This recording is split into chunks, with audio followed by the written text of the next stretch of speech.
Good evening, ma'am. Good evening, friends. So, in today's class, we will be discussing regarding nuclear imaging and other studies. Nuclear medicine. Nuclear medicine is a specialized area of radiology that uses very small amount of radioactive materials or radiopharmaceuticals to examine organ function and structure. Cardiac nuclear medicine imaging evaluates the heart for coronary artery disease and cardiomyopathy mainly.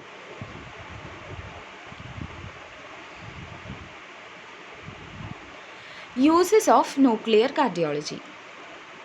It is helpful in diagnosing cardiac diseases. The symptoms include which is unexplained chest pain or angina, shortness of breath with exertion, or any abnormal ECG. Next use to visualize blood flow patterns to the heart valves called a myocardial perfusion scan. And also to evaluate the presence and extent of injury to the heart following a heart attack or MI. And next use to evaluate the results of bypass surgery or other revascularization procedures. And it is also useful for as a method of cardiac gating, that is in conjunction with ECG, to evaluate the heart valve movement and overall heart function with a technique called cardiac gating. So the uses are, it is helpful in diagnosing cardiac diseases. Mainly it is used for CAD, to diagnose CAD and all.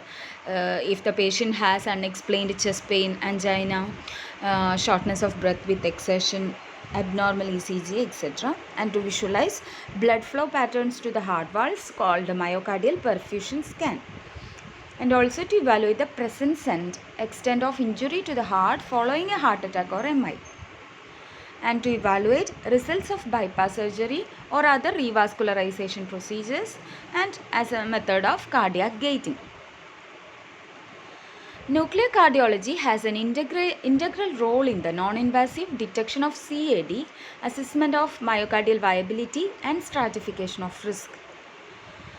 And nuclear imaging can provide functional and prognostic information that is quantifiable, reproducible, and readily obtained in diverse patient population. So let's see the indications of nuclear cardiology. So as we already told, it's main and foremost indication that is in coronary artery disease. So it helps in diagnosis, assessment of physiological importance of coronary lesions, assessment after therapeutic interventions, risk stratification, identification of prior MI. So in diagnosis means it is nuclear perfusion studies are performed to establish non-invasively the diagnosis of CAD if the patient has any history of stable angina, chest pain of unclear causation, or unstable angina after stabilization, or if there is any abnormal exercise test result without symptoms, etc. So in all such cases, we can perform nuclear cardiology imaging techniques in order to diagnose if there is CAD. And next, that is assessment of the physiological importance of coronary lesions. So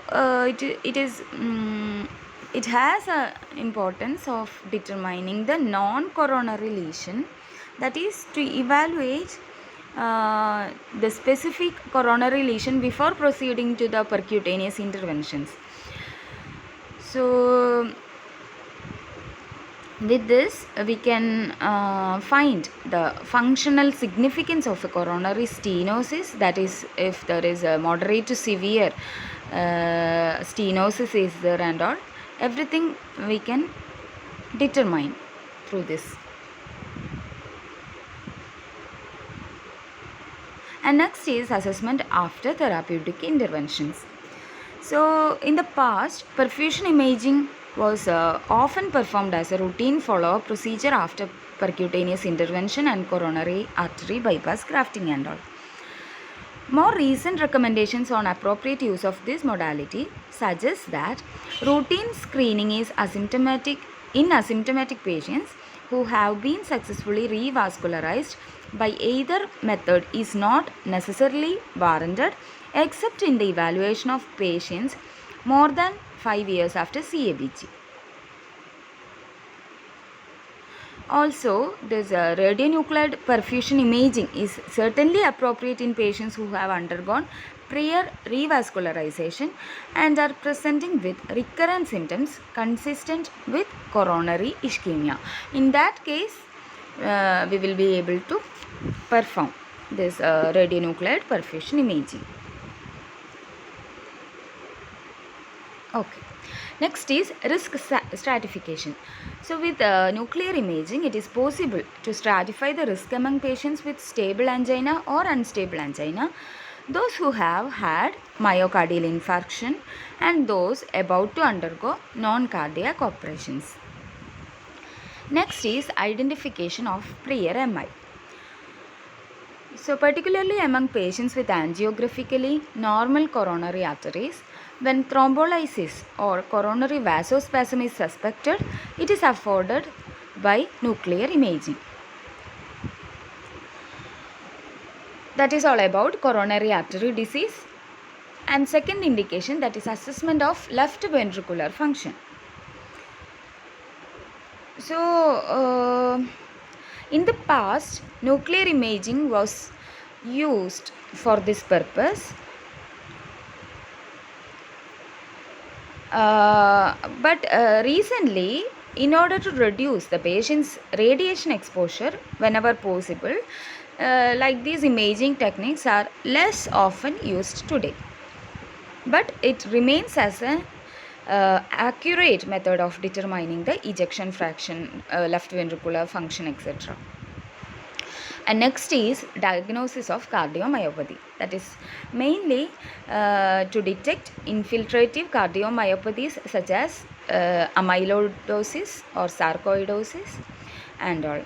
And also it can be used if to determine ischemic cardiomyopathy, particularly if coronary angiography is not feasible or desired. In that cases, it can be used for detecting ischemic cardiomyopathy also. These all are the uses of nuclear cardiology. Next, we can see the contraindications to perform nuclear imaging. So, general contraindications are there. In that, if iodine 131 therapy taken within 12 weeks, that is a general contraindication, and technetium 99M studies within 48 hours, including bone lung multi-gated acquisition, liver tagged red blood cell and renal scans. Indium 111 scans within 30 days or gallium 67 scans within 30 days and oral intake within 4 hours except for water. So these all are the general contraindication to nuclear studies. So taking these nuclear pharmaceutical agents within fixed interval time, so it is contraindicated generally to consume or to administer again the same agents after certain hours. Okay. Next is contraindications to dipyridamole, adenosine or regadenoson. So in that case, administration include allergy to any of these agents, if there is any allergy to any of these agents, or allergy to aminophylline or ongoing theophylline therapy. If there is, means it should be discontinued for 36 hours. And if there is any history of uncontrolled asthma or reactive airway disease, AV nodal block or caffeine consumption within 12 to 24 hours. In all these cases also we can taking nuclear imaging is contraindicated. Okay. And next, that is relative contraindication, that is the recent use of vasodilator medications, that is within 12 to 24 hours depending upon the medications, that is which will render the vasodilator stress agent ineffective in further dilating the coronary vasculature. Okay. So in the medicines in nuclear imaging, some medicines are used or agents which are used which results in vasodilation. So if taking additional vasodilator medications means it will be increasing the effect on blood vessels. So within 12 to 24 hours if the patient taken vasodilator medication means it is contraindicated. Next, we can see the general procedure of nuclear imaging. So, nuclear medicine uses a radioactive material called radiopharmaceuticals or radiotracer. This material is injected into the bloodstream, swallowed or inhaled gas. The material accumulates in the area of the body under examination, where it gives off energy in the form of gamma rays. Special cameras detect this energy and with the help of a computer create pictures that offer details on the structure and functions of organs and tissues. So in this we use special cameras to detect the energy, and with the help of the computer it will be creating pictures that offer details about the structure and functions of organs and tissues. In order to evaluate the coronary arteries, heart scans are often performed immediately after patients have engaged in physical exercise called stress test, so that the blood supply to the heart is maximized. So in this stress along with the stress test also this nuclear imaging is performed, so that the blood supply of the heart, everything that is after the heart is overworking with this exertional exercises, that the function of the heart can be evaluated. So let's see about equipments. The most basic tool in nuclear imaging is gamma camera, which is used to detect gamma rays produced by the chosen radionuclide. So the basic tool is a gamma camera. The two types of gamma cameras commonly utilized in nuclear cardiology is one is single crystal camera that consists of one large sodium iodide crystal.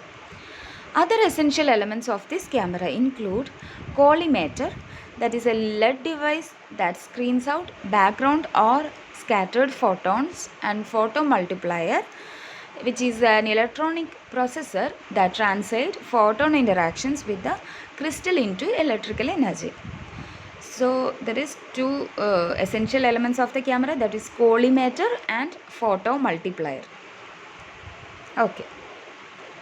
Next is a multi-crystal camera also is there, that works with an array of crystals with increased count detection capability. Specially dedicated gamma cameras are the foundation of nuclear imaging in cardiology. Next is SPECT, that is single photon emission computed tomography cameras. So in SPECT cameras, it utilizes a single crystal to acquire multiple two-dimensional images which are reconstructed to generate 3D images. Now there are ultra-fast SPECT cameras available which decrease scan time and radiation dosage. That is about SPECT cameras. Next is PET camera, PET camera, that is positron emission tomography, PET. So in that, a positron camera is used to detect the photon products of positron annihilation. Annihilation means whenever there is an interaction of positron and electron, that interaction is known as annihilation. So a multi-system camera is also used and oriented in multiple concentric rings in PET scan. So it helps to detect the photon products of positron annihilation. So these all are specialized gamma cameras used in nuclear imaging. Next, we can see something regarding mechanics and techniques being used.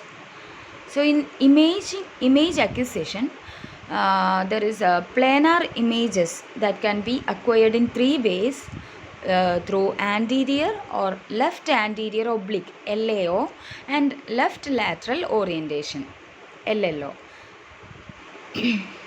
Using SPECT, a series of planar images are obtained over a 180-degree arc to reconstruct a 3D representation of the heart. So this is a diagram showing nuclear imaging scan.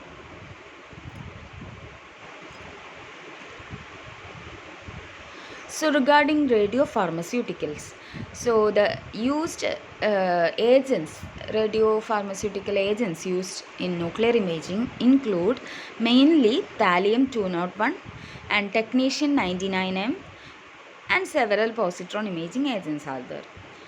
So main ones are thallium-201 and technetium-99m.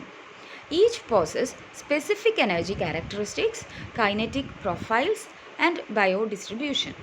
So let's see something regarding these characteristics of these agents. That is thallium-201. The general characteristics include thallium-201 is a metallic element. It is produced in a cyclotron. It emits gamma rays at an energy of 69 to 83 kilovolt and has a half-life of 73 hours. So it is a long duration. The kinetics regarding thallium-201, that is 5% of administered thallium-201 is distributed to myocardium proportionate to blood flow delivered to coronary circulation. So it is 5% is distributed to the myocardium in proportion to the coronary circulation. And washout generally 30% at 2 to 2.5 hours after the injection. Next is regarding technetium-99m labeled agents. In that, the half-life is of 6 hours and emits gamma rays with peak 140 kilovolt. And thus radiation exposure is reduced as compared to thallium because it has a smaller half-life period. And kinetics, that is approximately 40 to 60% of the agent is extracted by the myocardium after administration, and initial uptake in proportion to the myocardial blood flow. And myocardial washout is slow and little redistribution occurs in case of technetium-99m labeled agents. So the main thing is half-life period is only 6 hours, so that the radiation exposure will be less compared to thallium-201. Next we can see more regarding SPECT, that is single positron emission computed tomography. So the gamma cameras rotates around the patient and collects data from the multiple projections. Just as in CT, a computer is used to reconstruct cross-sectional images from the information acquired during each rotation. So in this, just as in CT scan itself, a computer is used to reconstruct the cross-sectional images and all. So gamma cameras will be powerful. It will be rotating around the patient to collect the data from multiple projections. Considered preferable to planar imaging because it demonstrates greater contrast between normal and abnormal areas of myocardium, and abnormalities can be more accurately localized compared to single planar images. And it is more widely available despite its relatively high cost. So you can see the diagram also of SPECT scan images. So the coronary circulation is clearly distinguished. Next, regarding PET scan, that is positron emission tomography, it uses a class of radiopharmaceuticals that emits positrons during their radioactive decay. So the agents used here are rubidium 82, nitrogen 13, ammonia, and oxygen 15 labeled water. So these are the agents used in PET scan. So these are radiopharmaceutical agents that emit positrons during their radioactive decay, and these cameras will be detecting these positrons and capture and converted it into images. So these positrons collides with the electrons in the body, producing two gamma rays that travel away from the collision at 180 degrees to each other. Gamma rays are detected simultaneously by a ring of detectors that is encircling the patient. And a computer is then used to reconstruct cross-sectional images from a series of these paired gamma rays. PET produces highest quality images of all forms of nuclear medicine and acquire images faster, allowing rapid sequential imaging. It is used for very accurate assessment of myocardial perfusion, but its high cost both for the scanner and for the radiopharmaceuticals currently restricts its use mainly to research protocols. So it is very much, it produces very much quality images actually, but due to its high cost for the both scanner and radiopharmaceuticals, it is used rarely only. So in PET scan, you can see the images, diagram showing images also seen. And next is regarding stress or rest myocardial perfusion imaging. In this, it is a nuclear medicine procedure that illustrates the function of heart muscle, that is myocardium, and it evaluates the heart conditions such as CAD, hypertrophic cardiomyopathy, heart valve motion abnormalities. And the function of myocardium is also evaluated by calculating the left ventricular ejection fraction of the heart. So we have mentioned regarding this already, that is along with the cardiac stress test also we can perform the nuclear imaging. So that is known as the myocardial perfusion imaging, that is stress or rest myocardial perfusion imaging. So this scan is done in conjunction with cardiac stress test. The diagnostic information is generally generated by provoking controlled regional ischemia in the heart with variable perfusion. And planar scintigraphy is rarely used. Rather, SPECT is more commonly used for this procedure. So usually SPECT is used for this procedure, that is SPECT in conjunction with cardiac stress test. With multi-head SPECT systems, imaging can often be completed in less than 10 minutes. Okay. A radiopharmaceutical agent that is taken up by the myocardium is injected into the patient during the exercise, and immediately after exercise, the anterior, left anterior, oblique and left lateral images of the heart are acquired. This series of images depicts a pattern of blood flow during the stress. On the treadmill, this state is achieved by a patient exercising and achieving 85% of the maximal predicted heart rate for a given age. So if it is in treadmill, means the exercise it is performed until patient achieving 85% of the maximum heart rate of the given age. And in patients unable to exercise adequately, an IV perfusion of dipyrimidamole, that is 0.57 milligram per kilogram, infused over 4 minutes, or adenosine, that is 140 microgram per kilogram per minute, reproduce this hyperemic state.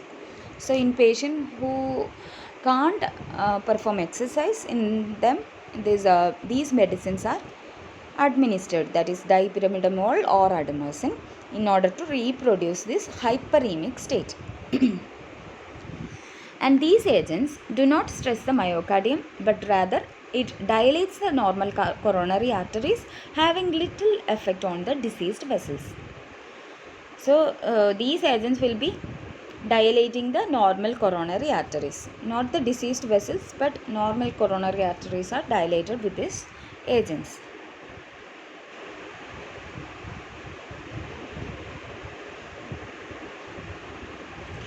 Images are then repeated after 2 to 4 hours, demonstrating the blood flow at rest. And the ischemic areas within the chest are seen as cold spots. A cold spot that appears on the stress images but not on the rest images indicates exercise-induced ischemia, whereas the appearance of cold spot on both sets of images represents infarction. So that is the criteria for determining ischemia from infarction. Next is regarding radionuclide ventriculogram, RNVG. It is otherwise known as MUGA, that is MUGA, multiple gated acquisition. Okay. It is a non-invasive way of assessing ventricular function and intracardiac hemodynamics. And it is a procedure in which a small amount of patient's blood is withdrawn, labeled with technetium 99M and technetium 99M labeled radionuclide, and then it is re-injected into the patient itself. Using the ECG signal for timing, that is gating, images are acquired at various points in the cardiac cycle. Radiation scintillation counts from corresponding time segments are summed to augment the image clarity.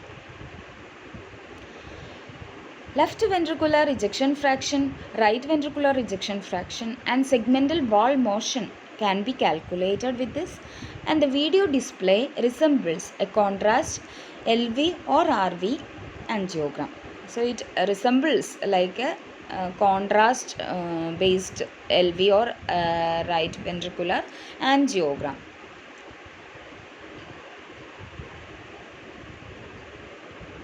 So radionuclide ventriculogram or MUGA or multiple gated acquisition study, it is a non-invasive way of assessing ventricular function and intracardiac hemodynamics. It is a procedure in which a small amount of patient's blood is withdrawn, labeled with technetium 99 labeled radionuclides, and then it is re-injected to the patient. And using along with the ECG signal for timing, these images are also acquired at various points in the cardiac cycle. And radiation scintillation counts from corresponding time segments are summed to augment the image clarity. So with this technique we can calculate the ejection fractions of left ventricle as well as right ventricle, and also segmental wall motion. So this is the image showing this ventriculogram.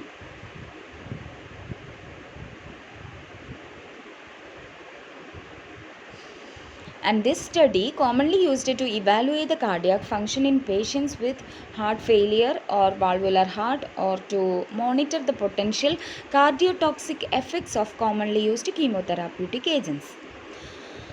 So in order to evaluate the cardiac function in patients with heart failure or any valvular heart disease, in that case this technique is used. Also to monitor the potential cardiotoxic effects of some chemotherapeutic agents, in that case also it is indicated. Now special patient preparation is needed for this study, and the entire study takes approximately 30 minutes.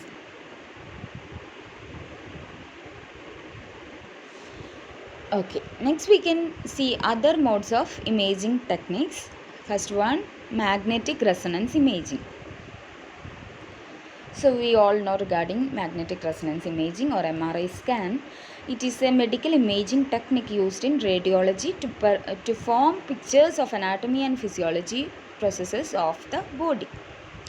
MRI is a medical application of nuclear magnetic resonance.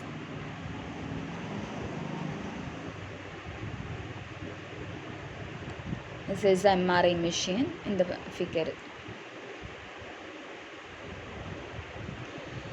MRI scanners use strong magnetic fields that forces protons in the body to align with that field, in that magnetic field.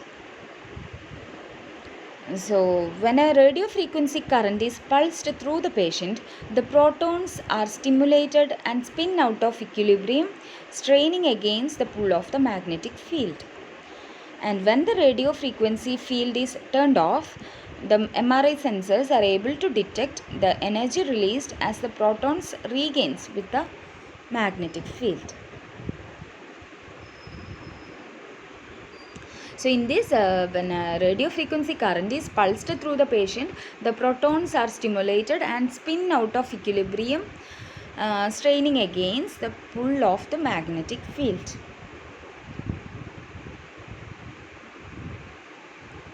To obtain an MRI image, the patient is placed inside a large magnet and must remain very still during the imaging process. Contrast agents are given through IV to increase the speed at which the protons realign with the magnetic field. So contrast agents are also used given through IV in order to increase the speed at which the protons realign with the magnetic field. Main purposes: it provides information on anatomy, physiology and tissue characteristics, and it is useful in congenital heart disease detection and to detect aneurysms and abnormal vascular connections can be easily assessed, and also to assess viability and scar of myocardium.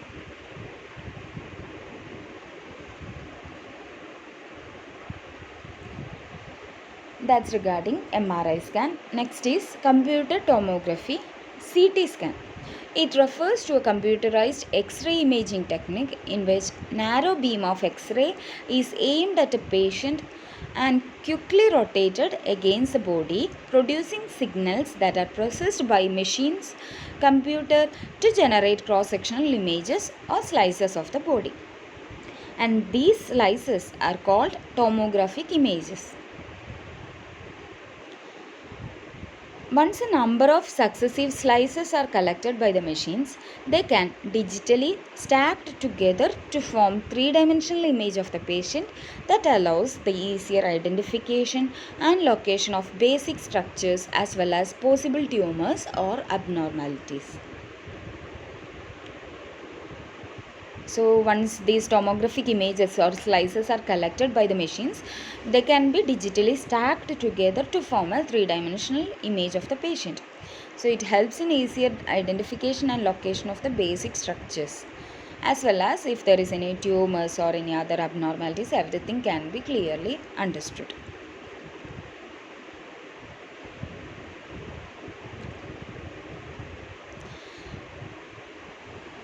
Advantages of CT scan: it is able to rotate the 3D image in space or to view slices in succession, making it easier to find the exact place where a problem may be located. CT of heart or cardiac CT is routinely performed to gain knowledge about cardiac or coronary anatomy to detect or diagnose CAD. To evaluate patency of coronary artery bypass graft or stent. To evaluate the patency of the CABG graft or stent. To evaluate volumetry and cardiac function, including ejection fraction. So, in order to evaluate the volumetry and cardiac function, including ejection fraction, is also able to understand through CT scan. Next, we can see some of the patient preparation for myocardial perfusion studies. So, there is no a great patient preparation needed unless the patient should be fasting for 6 hours before the injection of radionuclides. And it helps to reduce the gastrointestinal blood flow, resulting in reduced gastric uptake of the radionuclides. So, fasting is necessary for 6 hours. And hold the cardiac medications, particularly nitrates, beta blockers, and other calcium channel blockers, because all these will result in dilation of the blood vessels. So it will be interacting with the radiopharmaceuticals that is administered during nuclear imaging. Next, regarding risks of radionuclides. In contrast to the radioactive substances used for therapeutic purposes, radiopharmaceuticals that is used for imaging have short half-lives. So, in compared to the radioactive substances that is used for other therapeutic purposes like radiation for cancer and all, so compared to that, these radiopharmaceutical agents having very short half-life period, that is lasting for about minutes to several hours, and they are used in very small amounts. Thus, there is no need to isolate the patient who have had these studies, and no particular precautions are needed for disposal of the body substances, including blood, urine, stool. So, no need of particular precaution for the disposal of the this blood or urine or stool. Okay. And regarding the risk to fetus is very small, but it is recommended that patients who are pregnant or breastfeeding should not undergo injection of radionuclides. Even though the risk is small, it is contraindicated. That should be known. And regarding the risk to personnels, that is personnel who work in nuclear medicine departments, they should wear detecting badge like those worn by the radiology personnel in order to monitor their exposure. And radioactivity decreases dramatically with distance from the source, and prolonged close range contact with patients soon after a study should be avoided. So the radioactive personnels, they should wear a detecting badges in order to understand the exposure or radiation, and also they should maintain a particular distance from the radioactive source, so that the risk of radiation, prolonged radiation, can be avoided. That's all regarding the risks of radionuclides.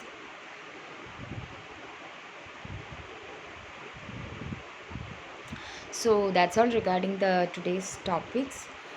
That is, we have discussed regarding nuclear cardiology.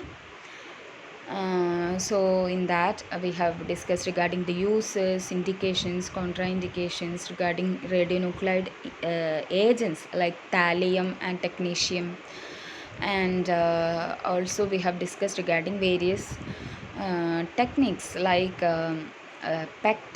SPECT as well as PET, and also regarding this ventriculogram, and also regarding this myocardial perfusion imaging techniques. Everything we have discussed, and also regarding MRI and CT scan. So hope you have understood the topic, and thank you.